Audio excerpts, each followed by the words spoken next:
महोदय, ये सदन आज राजस्थान के अंदर एक बहुत बड़ी घटना जो लगातार घट रही है उस पर विचार कर रहा है। मैं अपनी बात कह रहा हूं अध्यक्ष महोदय, उसी समय इस जयपुर की राजधानी घाट की घूनी पर हजारों विद्यार्थी और बेरोजगार डॉक्टर किरोड़ीलाल मीणा की अगुवाई में धरना दिए बैठे हैं। मंत्री महोदय, मैंने आपका उत्तर सुना और आपने बचाव मुद्रा में आकर 2013-18 की सरकार में प्रश्न पत्र लीक का चर्चा की। देश के कई राज्यों की आपने बात कही। ये तो वो बात हो गई कि जुल्म कहीं भी हो जाए, अपराध कहीं भी हो जाए, मेरे यहाँ भी अपराध करेंगे, इसलिए सब में है। अध्यक्ष महोदय, ये जो मामला है, 18 महीने में राजस्थान के अंदर 28 परीक्षा हुई, 1 करोड़ 30 लाख अभ्यर्थी उसमें बैठे और जिन्होंने 400 करोड़ रुपए सिर्फ परीक्षा का शुल्क दिया और उसमें से 16 पेपरों का अलग अलग परीक्षाओं में आउट हो जाना और उसके बाद मुख्यमंत्री जी का यह बयान आ जाना कि प्रश्न पत्र लीक होने के अंदर अधिकारी और मंत्री या नेता नहीं है। मैं समझता हूं अपने आप इसकी गंभीरता की बात अपने आप सामने दिखाई दे रही है। और इस बार तो हद हो गई, प्रश्न पत्र सोशल मीडिया में नहीं, चलती बस के अंदर 24 दिसंबर को आउट होता है और यही बस एसओजी जांच करती है। जब जांच में सामने आती है 21 तारीख और 22 तारीख को भी उसी टोल के नाके से निकलती है। एक प्रश्न पत्र आप रद्द करते हो सेकंड ग्रेड टीचर में और उससे 21 और 22 के 2 प्रश्न पत्रों पर आप बात नहीं करते। और मैं निवेदन करना चाहता हूं कि ये जो अभी जांच हुई है, इसमें कुछ किरदार फिर सामने आए, सुरेश बिश्नोई, सुरेश ढाका, भूपेंद्र सारण और भजन लाल। और ये भी एसओजी ने कह दिया कि अजमेर, जयपुर, जालौर में यह प्रश्न पत्र 10 लाख से 15 लाख में बिका। आज इस सोशल मीडिया की टेक्नोलॉजी ने कुछ राज उजागर कर दिए। ये जो सुरेश ढाका है, ये किस किस की फेसबुक चलाता है, किस किस से जुड़ा हुआ है, अगर इसकी जांच आप कर लें तो निश्चित तौर पर जो पूर्व उप मुख्यमंत्री कहते हैं कि असली किरदार को पकड़ा जाना चाहिए, उस बात पर वो बात सही साबित हो जाएगी। आज अध्यक्ष महोदय, हद तो तब हो गई जब जिस एंटी चीटिंग बिल के बाद पर आपने भूपेंद्र सारण का मकान तोड़ा, उस किराएदार, उसका मकान का मालिक दूसरा था, उसने जब एसओजी को कहा कि मेरे को यह किराया नहीं दे रहा था, मैंने ऐतराज जब किया तब इसने मुझे मंत्रियों के, आईएएस लोगों के नाम लेकर धमकाए। मैं चाहूंगा आप जांच करवाए, आज मेरा भी कोई नाम लेता है, मेरे से लिंक है या नहीं है, उसने मेरा नाम क्यों लिया, इसकी भी जांच होनी चाहिए। और राजस्थान पत्रिका ने इस पेपर लीक होने पर जो सर्वे किया वो आपकी पोल खोल रहा है। राजस्थान पत्रिका के सर्वे ने कहा कि 87.8% बेरोजगारों ने परीक्षा में पेपर लीक होने की सरकार की कार्रवाई से हम संतुष्ट नहीं है। 88.5 ने कहा कि बार बार पेपर लीक होने पर सरकार परीक्षा का पैटर्न को बदलें।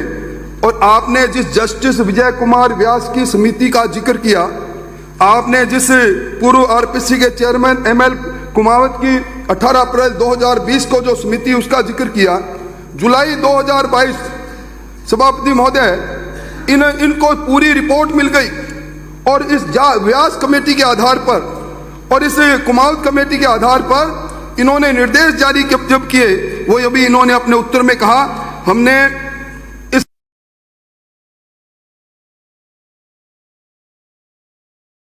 लिख लें 22 फरवरी 2022 को हमने पारित किया, 5 अप्रैल 2022 को यह नोटिफाइड हो गया। एंटी चीटिंग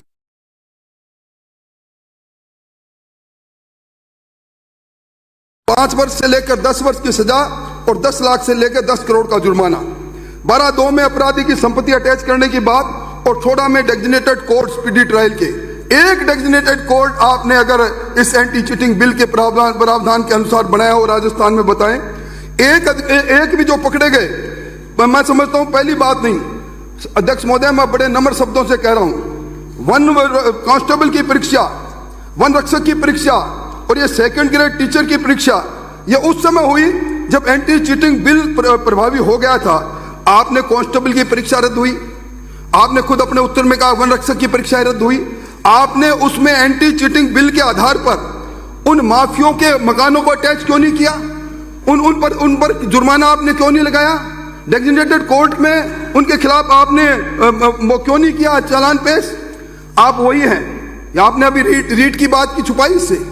रीट के अंदर जो डीपी जारोली और जो प्रदीप पारासर, जिनको आपने दोषी मानते हुए गिरफ्तार किया, मुझे बड़े अफसोस के साथ सदन को कहना पड़ता है, इन सारे दोषी लोगों को आपने न केवल वापस बहाल कर दिया, बल्कि इनको वह कह दिया, क्लीन चिट दे दी कि इनका कोई दोष नहीं।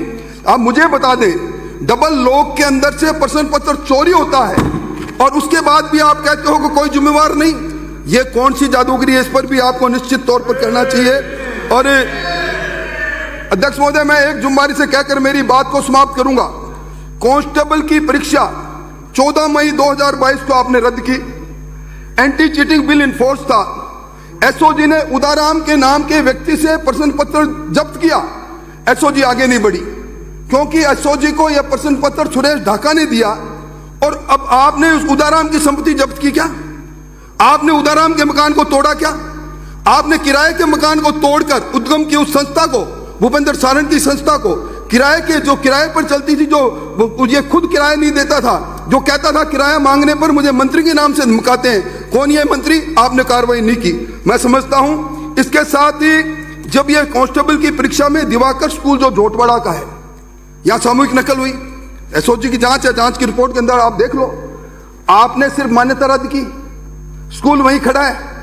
और इसके साथ ही जो एसओजी की परीक्षा में जागृति विद्यालय जयपुर, एसओजी ने सभापति महोदय जांच के बाद दिवाकर शर्मा को, धीरज शर्मा को पकड़ा और इस स्कूल की मान्यता भी रद्द नहीं की क्योंकि विप्र फाउंडेशन की उपाध्यक्ष मंजू शर्मा का यह स्कूल है। ये दोहरे मापदंड निश्चित तौर पर आपको दिखाते हैं कि दाढ़ में काला नहीं, पूरे का पूरा काला है। और मैं निवेदन करना चाहता हूं, आप यूपी की बात कर रहे थे, यूपी में एनएसए लगता है, लगाओ एनएसए, कौन मना करता? आपको हिम्मत तो करो आप। और आप ये जो प्रश्न पत्र आरपीएससी से आउट हुआ है, सभा अध्यक्ष महोदय, आपसे ज्यादा कोई नहीं जानता, आरपीएससी में प्रश्न का सिलेक्शन करने वाला सिर्फ आरपीएससी का चेयरमैन होता है। ये आधा दर्जन में से कौन सा पेपर प्रश्न पत्र छपने जाएगा उसको मालूम है, प्रिंटिंग प्रेस उसको मालूम है। आप जांच कराओ, कहीं दूध की रखवाली बिल्ली के पास तो नहीं है। और मैं समझता हूं ऑनलाइन परीक्षाओं के अंदर जो टीसीएसआई कंपनी है, जिसने 1 दर्जन परीक्षा कराई है, जिसका स्टेट हेड भुवनेश भार्गव है, इसी कंपनी ने दिल्ली पुलिस की परीक्षा आयोजित करवाई थी। ओम कोठारी कॉलेज में एक सेंटर था, 226 अभ्यर्थी उसमें पास हुए। मामला सीबीआई के पास है। ये सुरेश ढाका टीसीएसआई कंपनी से इसका गठजोड़ है। विद्युत विभाग के टेक्निकल हेल्पर में एक सेंटर से 50 लोग पास हुए हैं। ये जांच का विषय नहीं तो नहीं। और ये सब साइबर हैकिंग का काम करने वाले लोग हैं। इन्होंने इन सत्तारूढ़ दल के यूथ कांग्रेस के चुनाव में साइबर हैकिंग करके और अपने चाहते उम्मीदवार मुकेश भाकर को हराया और सुमित गोदारा को चलाया। ये तार कहीं से कहीं जा रहे हैं। मैं चाहूंगा एंटी चीटिंग बिल के नाम पर कुछ लोगों पर कार्रवाई करना, कुछ लोगों को छोड़ देना, और जो लोग आज इस पूरी परिधि में आते हैं उदाराम तक जाकर आगे नहीं बढ़ना।